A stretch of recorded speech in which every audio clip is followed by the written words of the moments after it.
Good evening. Glad you're here tonight. Welcome. Going to have some of our missionaries and our missionary family with us this fall. Always like to start out with babies. I just believe that's the priority. We've just got to defend the unborn. The shedding of innocent blood gets God's attention in one of the worst ways ever. And just so thankful. Again, the first choice for the godparent home. It's good to have Wendy with us tonight and to give us an update. And so I'm going to pray. I'm going to turn the service over to her, and she's just going to share with us what's going on. She's got some positive things. We're pumped the way God is working, and we're just very thankful for our partnership. Father, we praise you for the good parachurch ministries we have in our state. And Father, for a small state, we are very blessed.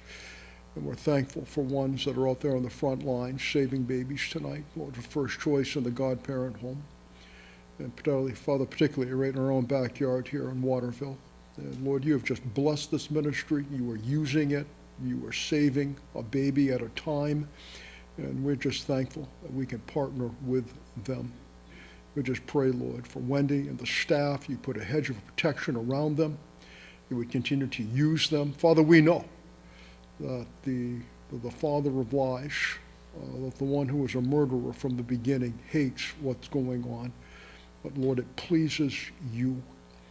So Father, I pray our time tonight might be one of mutual ministry and encouragement, and that Father, we will be better informed on how to pray, and Lord, how to give of ourselves, of our time, and of our money.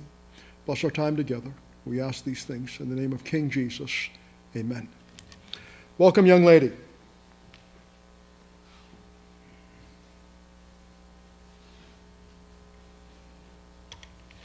That's why I come here, is just to hear him say, young lady. Yeah. Well, I'm used to you doing music, but I'm certainly not going to lead you in music because you wouldn't like that at all. So anyway, I'm just thrilled to be here, as always, and I just continue to be very thankful. Can you guys hear me okay? Whether I... Want to mic you up with this one? Well, I can. You want me to? Yeah, you want me to? You want to hold it? Okay. All right. Good. I'm just so thankful for this church, this particular body that continues to be just such a big blessing to us over and over and over again, reaching out, finding out what's going on and encouraging us. As you can imagine, what we do, sometimes we need lots of encouragement. Because it can be really, really hard, but it can be a beautiful thing also. And I'm reminded over and over and over again that we are called to be faithful to what God has asked us to do, and the results are up to Him. So if we can, take home and beat ourselves up over, did I say the right thing? Should I said something else? They're going to abort because of me. If we can take that blame, then we can also say, yay, I'm the one that saved this baby, and it's just not a true statement. It's God. God is the one that works, and I continue to be in awe that He desires to use me. And I tell people all the time, I'm not, according to the world, I'm not fit for this, but God does something. And I have an idea that that's what He does with most of us. I'm convinced He doesn't need us, but He invites us to come along just for His delight. I think He can do all of these things without us if He wanted to. So I just want to encourage you tonight, despite all of the craziness and all the negative stuff that's going on around the world, in this country, there are amazing things happening concerning pro-life issues. And I continue to just be in awe that under this administration, which is undoubtedly the most pro-abortion administration in the history of our country, that bills are being passed like what was just passed and upheld by the Supreme Court in Texas of the heartbeat bill, which a baby's heart starts beating somewhere between 18 and 21 days after conception. So most women don't even know that they are pregnant at that time. So, and that has spurred, it's interesting, Roe versus Wade started in Texas, and this heartbeat bill is starting in Texas. And Texans are on fire. I just got back from a conference, our national conference, which was in San Antonio, Texas. And I'll tell you a little bit more about that later, but they are thrilled. And it has a lot to do with unity, with churches, with pregnancy centers like ours, local people getting on board. It has a lot to do with the national right to life. It has a lot to do with people deciding that they're going to stand up and say, you know what, abortion is murder, and we're going to put everything we have on the line to make sure that babies are not murdered anymore. So I'm just like standing in awe, watching God do what he does. And when it seems like, you know, there's just so much evil that's prevalent, and then all of a sudden he rolls out something like this, and it's like, hallelujah. So that definitely is an encouraging thing. So I want to share just a few things that have been going on at First Choice since the beginning of the year. We've had a few changes. Laura Parker, that started as our nurse manager back in 2014 and had volunteered her time for the past 7 years. She's the one that the whole ultrasound got set up underneath. She's the one that led the way in getting trained and bringing other people on trained and all of that. She got done in January, but we already had somebody right in the pipeline who said, yes, I will do it. So we have Karen Harrington, who has been a labor and delivery nurse for like 15 years, that is doing the ultrasounds at First Choice right now. So we're thrilled with that. Very sad to see Laura go, but very thankful for her service and all that time that she was there. It definitely has been a rough year, and we have been contacted more this year from abortion-minded individuals than we ever have been. And what makes it rough is that they are determined to get an abortion. It doesn't matter what we say. I don't know. I remember last year at the beginning of the whole COVID thing, we would have people call us, and they were just, their logic was like, I'm pregnant, I'm afraid I'm going to get COVID. If I get COVID, I'm afraid it will kill my baby, so I'm going to have an abortion. I can't follow that. I don't know if you can. It doesn't make any sense to me whatsoever.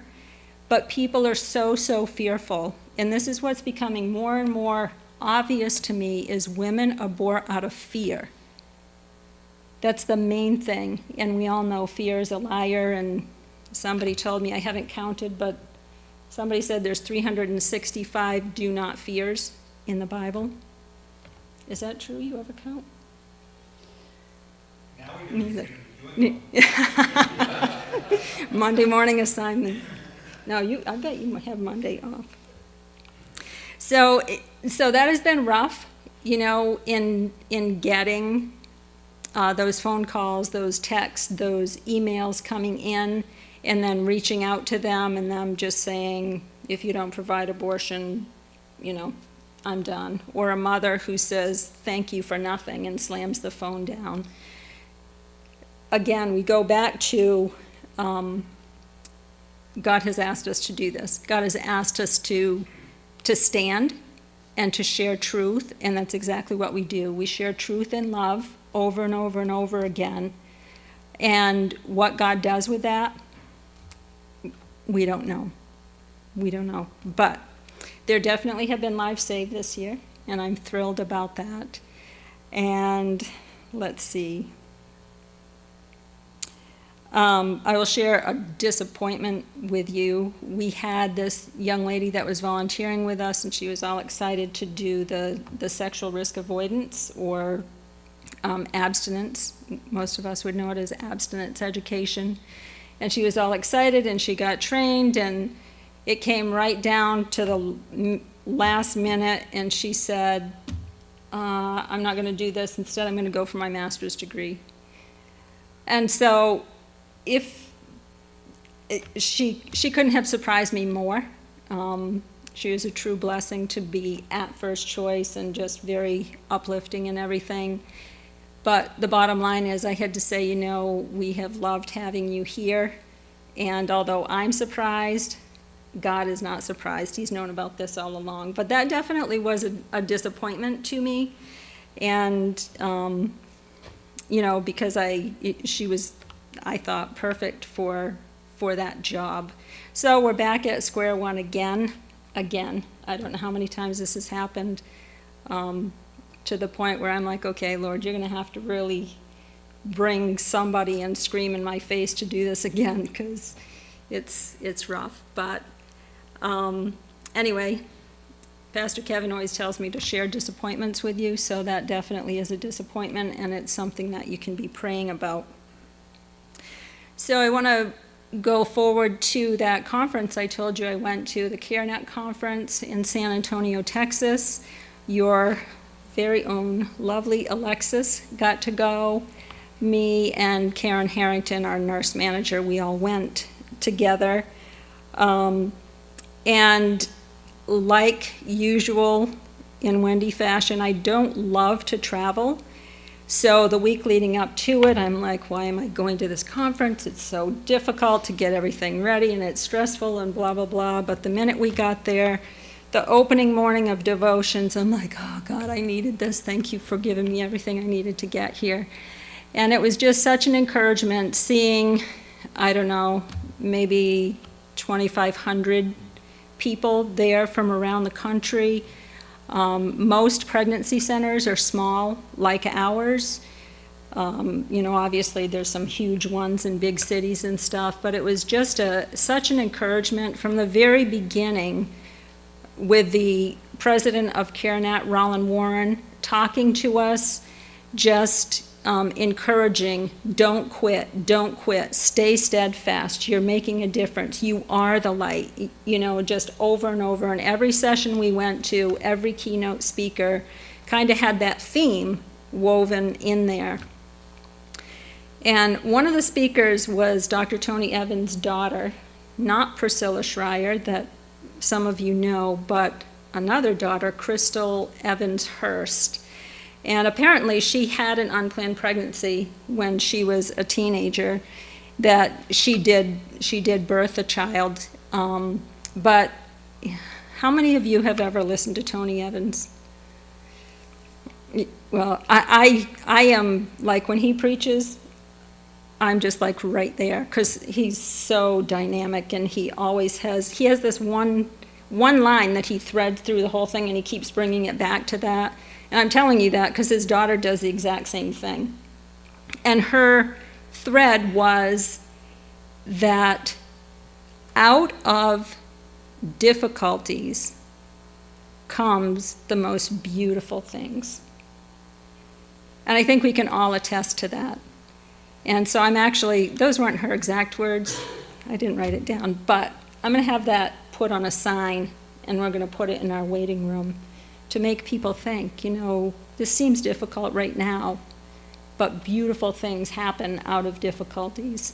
So she was an encouragement. Frank Peretti was there.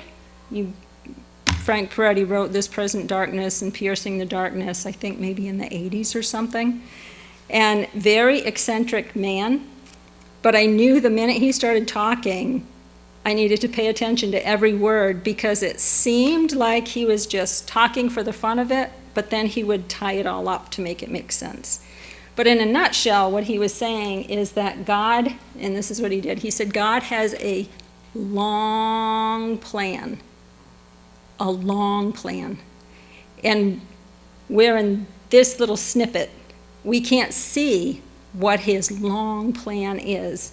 So again, he was encouraging us to remain steadfast, stay in the fight for the lives of the unborn, and not give up.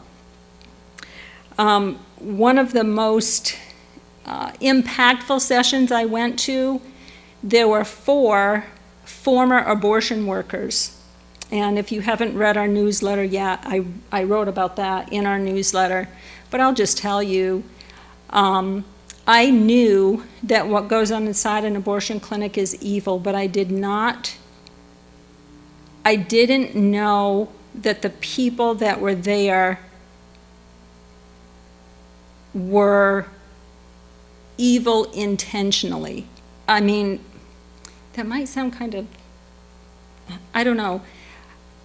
I've heard so many women say I was doing it to help other women. I thought I was doing it right, that I didn't comprehend the depth of the evilness. And what these 4 women attested to is that there is nothing legal that goes on inside an abortion clinic.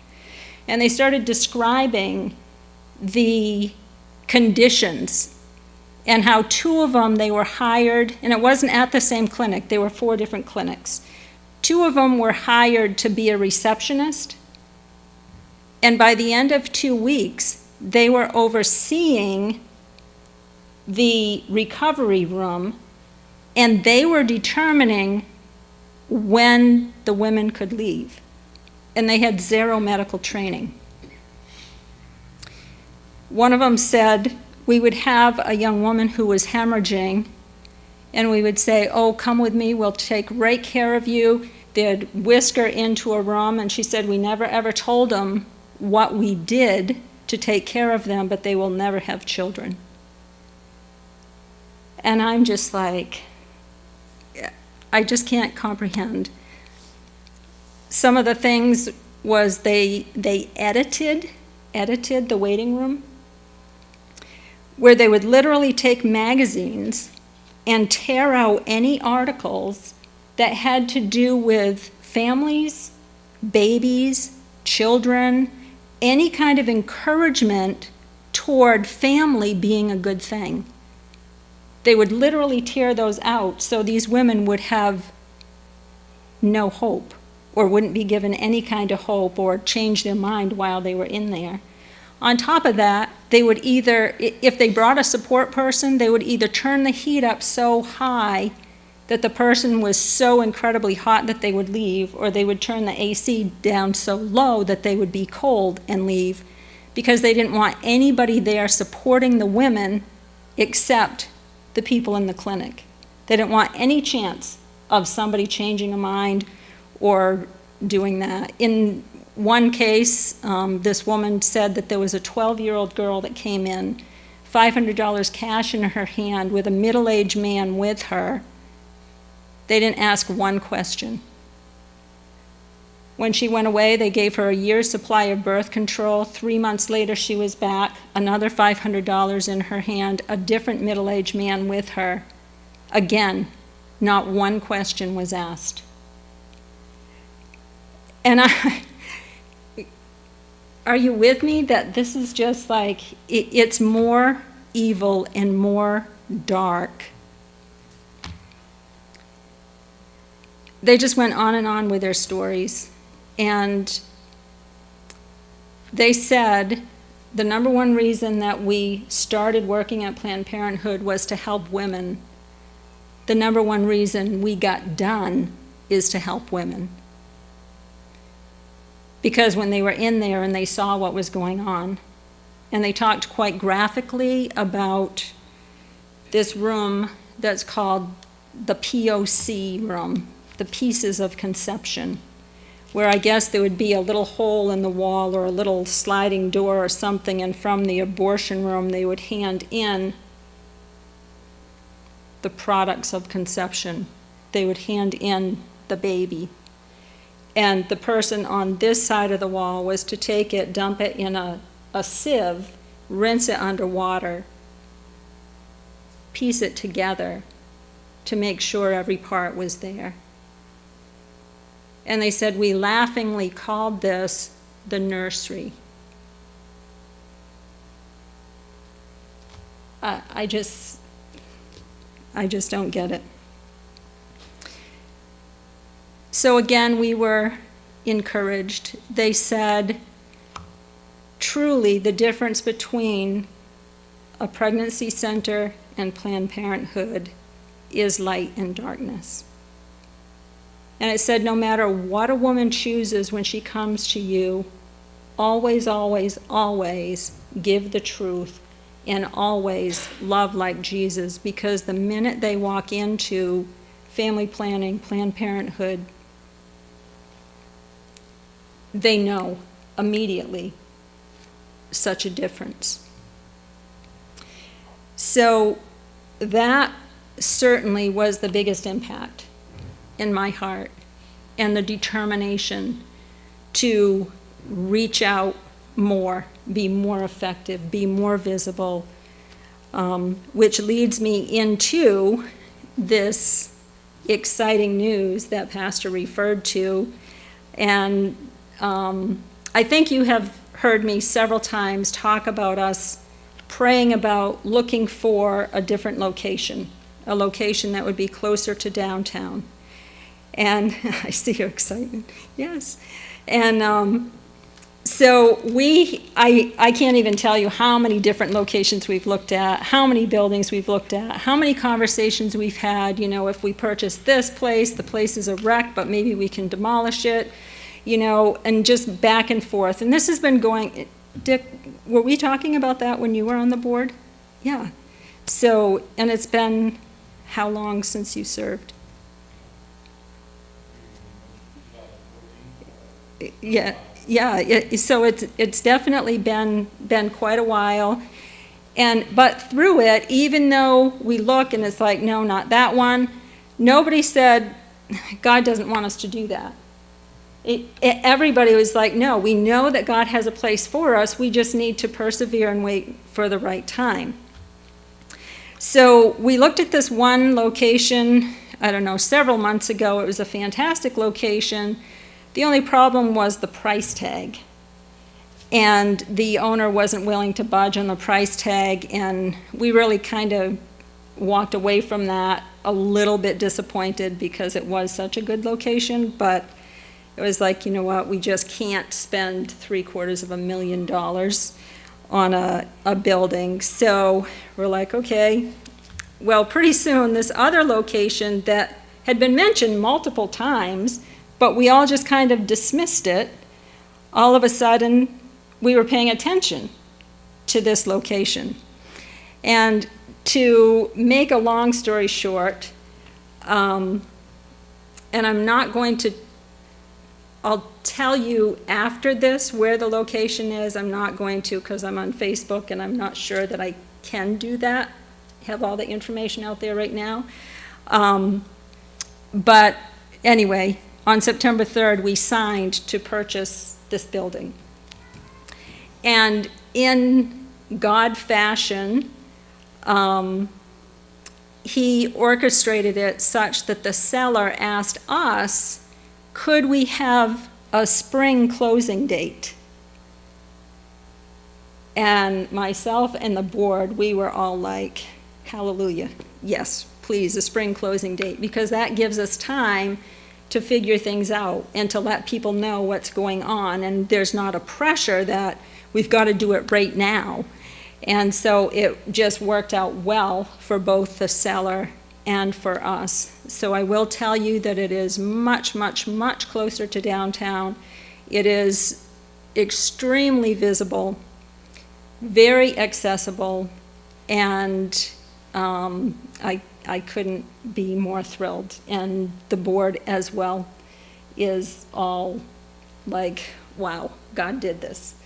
So we're very happy about that. I still have a vision of this electronic sign out there. I don't know how to accomplish it. I don't know how to get it. But wouldn't it be cool? Every time you drive by, there's an electronic sign talking about, you know, babies and life and, you know, healing for women and men who have had an abortion and encouraging them. I can just see it. So there's a couple of steps, and I'm just sharing this with you because you're my brothers and sisters, and here I am again, not having a clue how to do this stuff, which has been my whole time since 2010, has always been, God help, because I don't know how to do this, but I've seen over and over, he does know how to do it, and he makes it happen. So we have, excuse me, it's not COVID, just telling you. We need to do some repairs, and then we need to do renovations.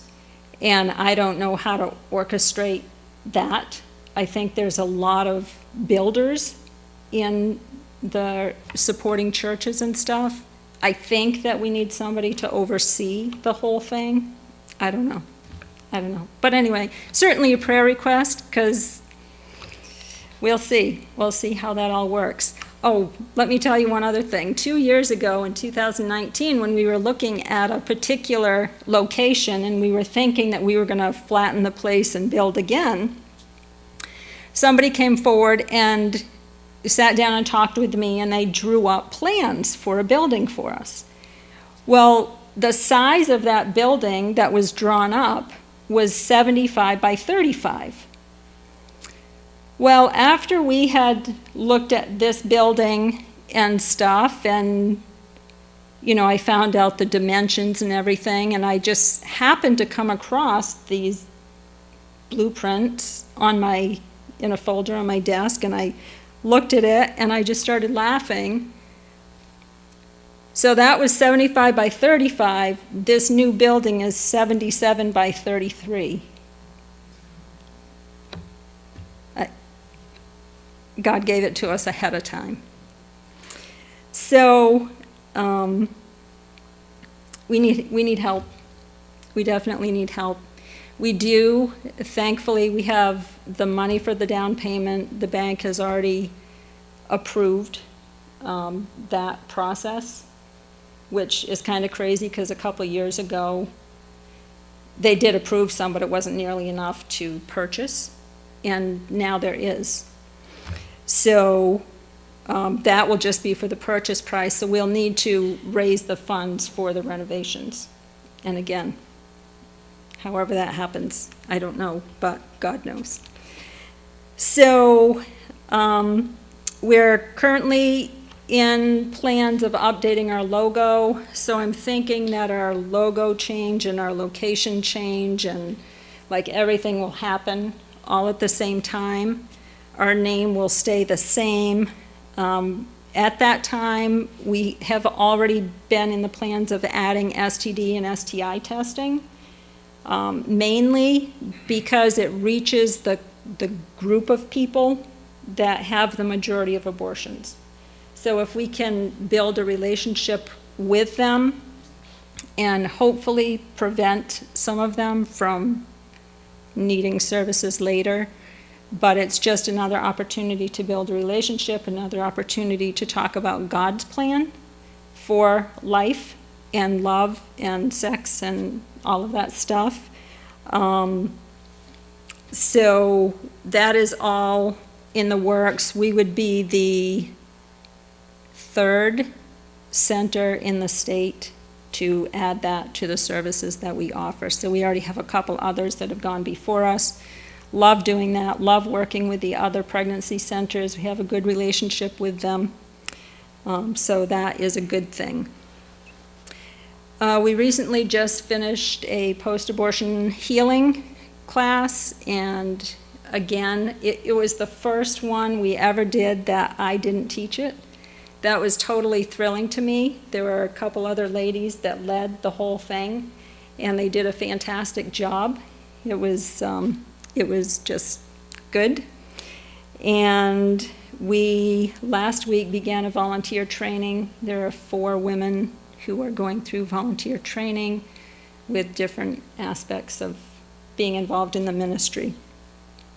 So we currently need volunteers. We need more client advocates. They're people that sit down and talk with the women face to face.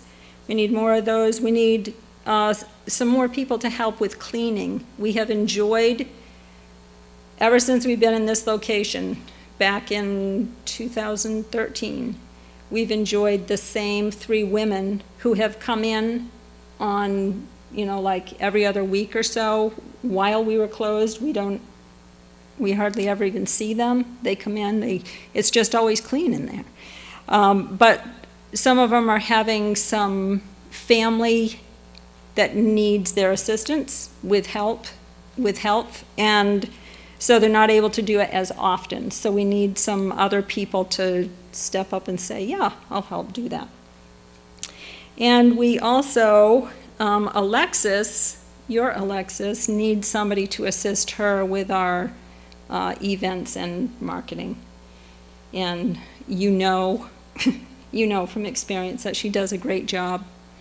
But there's always much more to do than what she has time to do. So she's a very capable leader in that, so we need somebody to just come alongside that she can hand some things to. So there's, it's fall. And we're coming up to two events, our Defend Life event, which is our 3rd annual. Again, I'm so entirely thrilled that our board has seen the need to equip people, to educate people on how to stand for life, how to defend life. And this year, we're having Kristin Hawkins. She's the president of an organization called Students for Life. Students for Life is the largest student organization in the country. If you're on social media at all, Students for Life is coming up constantly. Their motto is, we are the pro-life generation. And there are so many enthusiastic young people that are being trained and equipped. They knock on doors, they change hearts and minds. They were involved down in Texas. They went and they knocked on doors to educate people on what abortion is. And I can't remember how many, but it was thousands and thousands, actually tens of thousands of doors that they knocked on. And so there are no chapters of Students for Life in the state of Maine. And we are hoping to change that. So Kristin Hawkins, again, is going to be our speaker for Defend Life. But please, even though it says students, it's not only for students.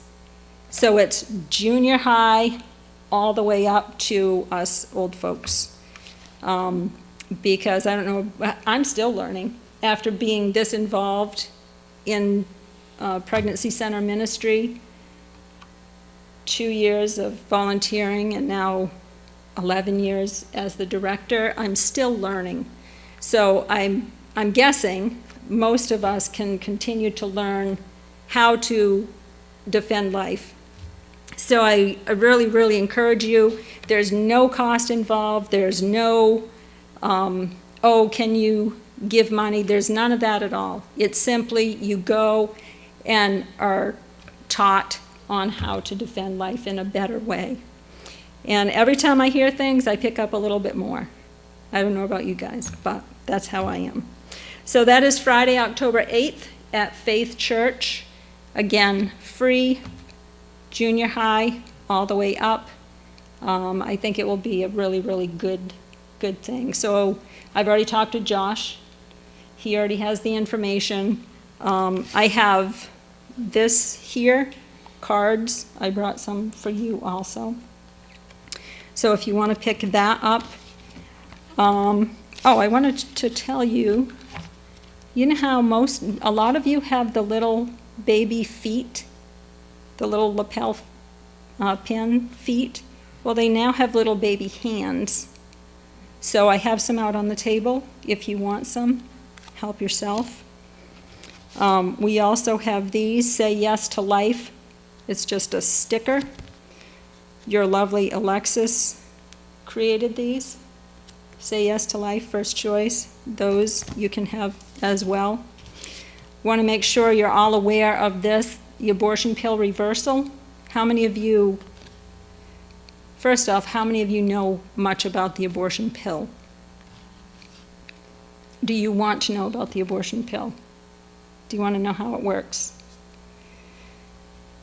So the abortion pill basically is a progesterone inhibitor.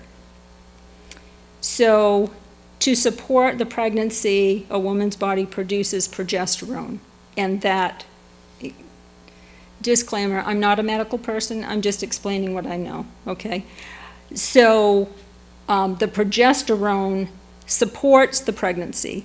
When they take that first abortion pill, it's a progesterone inhibitor. So in essence, it cuts off the progesterone, causing the baby to not be able to receive the nutrients. The baby pulls away from the uterine wall and dies. Then a few days later, they take another pill that causes the uterus to contract and the baby is expelled. So somebody smart came up with the idea of, if that's a progesterone inhibitor, what if we give them a whole bunch of progesterone to override the inhibitor? So hence the abortion pill reversal was made. There have currently been over 2,000 babies worldwide born since their mothers received the abortion pill reversal. At family planning, at Planned Parenthood, they will tell you there's no such thing, it doesn't work. If there was such a thing, the babies would be born with birth defects, all of this stuff. As it turns out, the birth defect rate is actually lower than if you just carried the baby to term. I don't know if that's more progesterone or God's hand. I don't know. But, and the effective rate of this is between 64 and 68% effective. So we hear testimonies all the time of women who have taken the pill, and the minute they swallowed it, they're like, oh God, what did I do?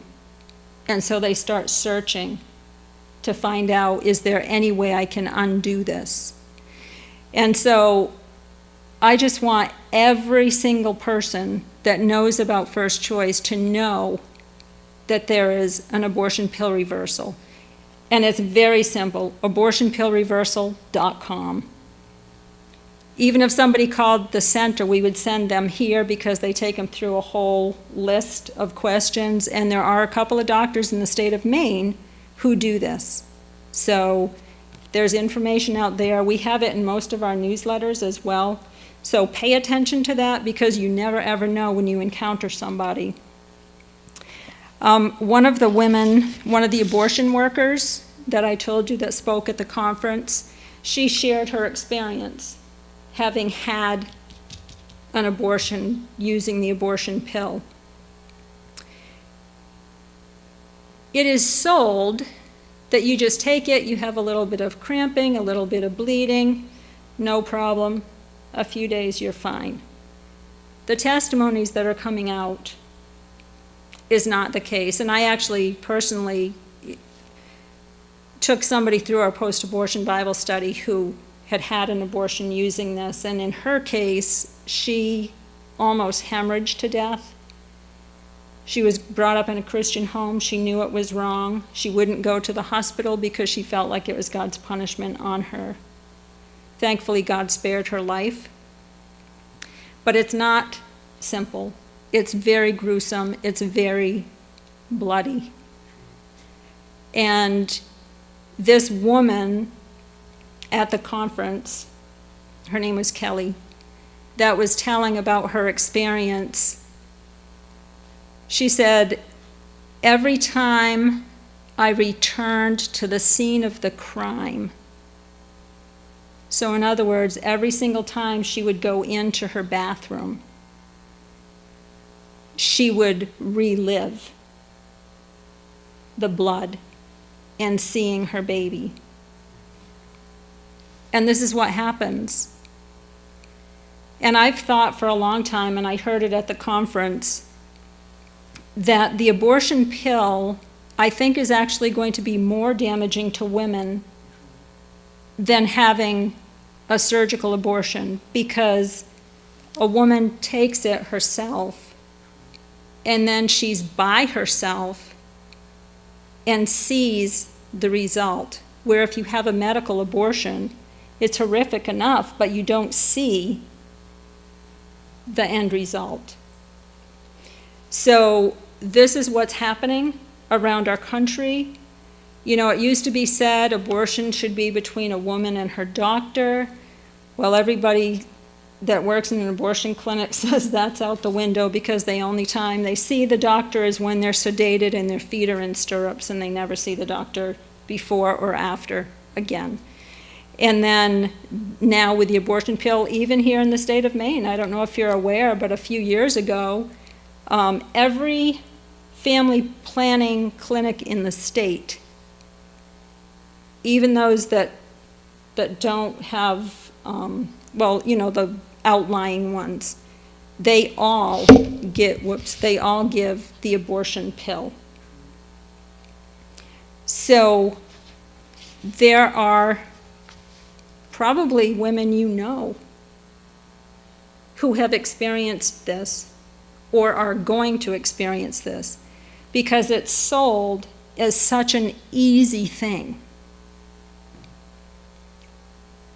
So I just want you to know, because you're going to be able to reach a whole lot more people than we are at First Choice. Please don't think, oh, First Choice is there, I'm off the hook. Because you don't ever know who you're going to be talking to, whether a daughter or a granddaughter or a granddaughter's friend or a daughter's friend or somebody, or even a young man. So share what you know. And they might be appropriate, if you want to elaborate, that, again, surgical abortions are down, but this chemical abortion thing, the Biden administration is just aggressively pushing this with minimal regulations and... Yes, I was just reading this week, well, it's not just the Biden administration. Here in the state of Maine, we're actually above the national average. 55% of abortions in the state of Maine are done with the abortion pill. 55%. And I was just reading this week that the abortion pill is 10 times more deadly than a surgical abortion. So 10 times, your risk of death increases by 10 times taking the abortion pill. So it's so important for us to pay attention. And I don't want to turn this political, but it's so important to know who you're voting for and what they stand for. And I've told you before that when our current governor got into office, one of the first things she said is, the abortion rate in the state of Maine is going down. It is my goal to increase the number of abortions in the state of Maine. And she has done it. She's done it with passing taxpayer funding abortion. She's done it by the abortion pill. And also, I kind of call the governor of death, because on the other end has passed the physician-assisted suicide. And it's just crazy. I can tell by your expressions that you're on the same page. So again, I don't want you to be discouraged, because God has that long plan. He has a plan. But we have to be faithful to do those things that God has asked us to do. That's our job. If we're a follower of Christ, we're bought with a price, and we're not our own. So we do the things God asks us to do, whether it's comfortable or not. God reminded me again today, as I was preparing coming in here, of the first verse that he gave me the first time I went to speak somewhere. It's either 1st or 2nd Corinthians, but not that I'm competent in myself to claim anything for myself, but my competency comes from God. So if God is asking you to do something, step out, because he'll give you whatever it is you need to do it. If he's asking you to give information about abortion pill reversal, step out. If you work somewhere where you can tack one of these up, do it. Do whatever it is that God's asking. I don't know if you all get our newsletter, but I brought these, well, we just got ours in the mail yesterday. If you don't get them, I brought some out there. If you don't get it and want to get it, you can sign up. You can get it either in real mail or electronic mail.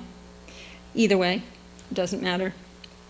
So the Defend Life, October 8th, and then our in-person banquet this year. Yay, it's gonna be in-person. I think we're gonna stream it also, but we're having it in-person, unless something happens. But that's our plan right now. So thrilled that Melissa Oden, the one who was going to come last year, she's an abortion survivor. Just enough to wet your whistle. Her grandmother was the head nurse, forced her daughter to have an abortion. The baby lived. The grandmother knew it, told the nurses, put the baby in the closet and closed the door. The nurses said no and took her to the NICU. She'll be at our banquet this year. And she has an incredible story, not only about survival, but as you can imagine, about forgiveness. And just a really incredible story, very encouraging. So I hope that you all can make it to that, or if we stream it, watch it online. So having the banquet, you guys are very familiar with that.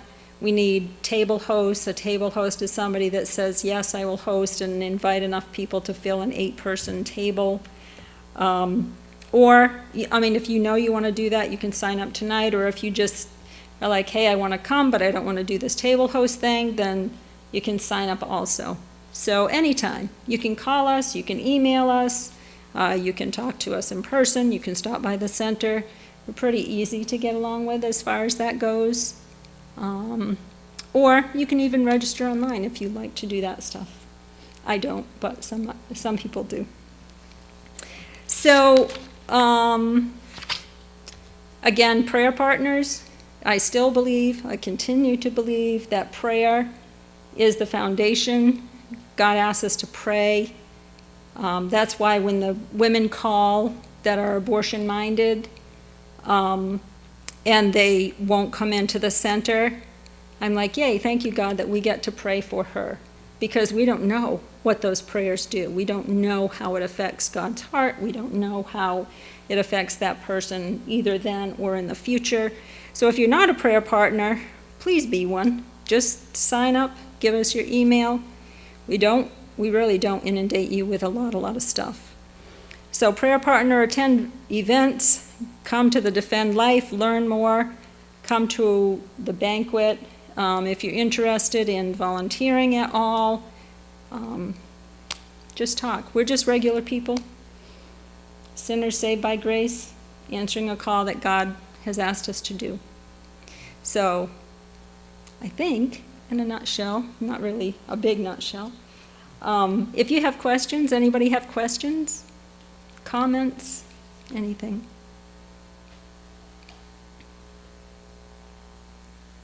Yeah. How long of a time frame do they have after they take the pill to be able to receive coverage?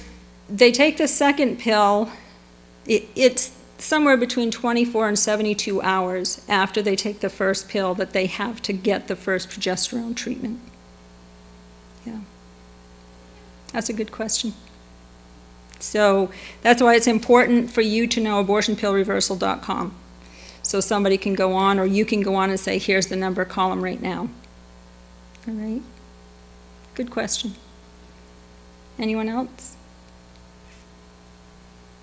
Don't let me walk out the door and say, oh, I wish I had asked her.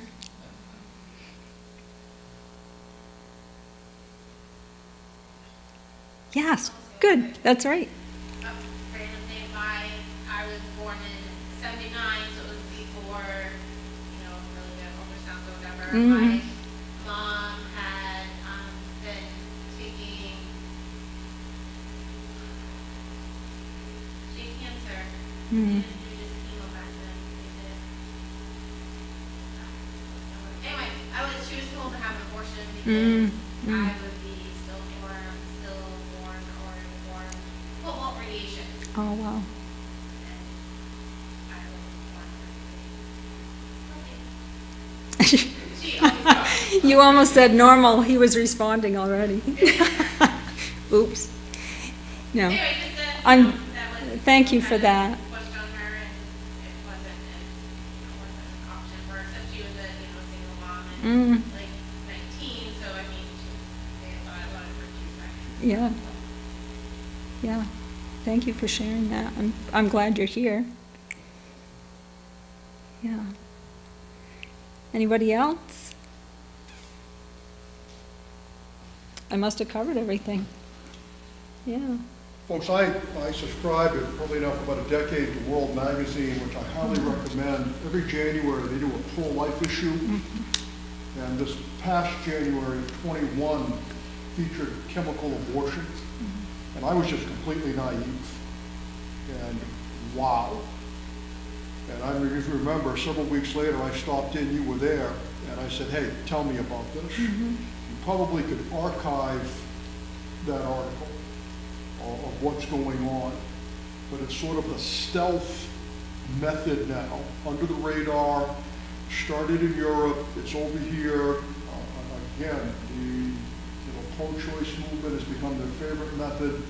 It is just frightening, scary stuff, but you gotta get informed. I was, like I said, I was just numb, I was just naive, and so you just need to be aware of that, please. And you can purchase it through the mail now. And when you do that, you have no idea exactly what you're getting or where it's coming from.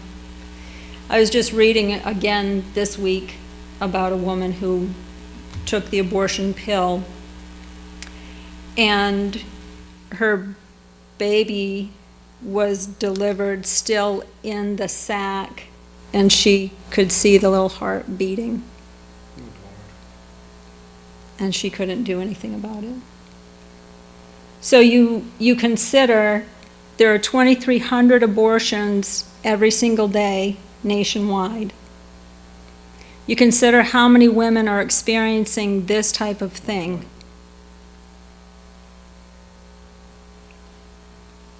I don't even know what to say about what's happening in the hearts of women.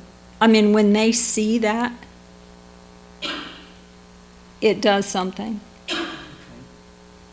that only God can restore. So our first line is sharing Jesus, providing for the women, speaking truth in love, women and men, and rescuing babies.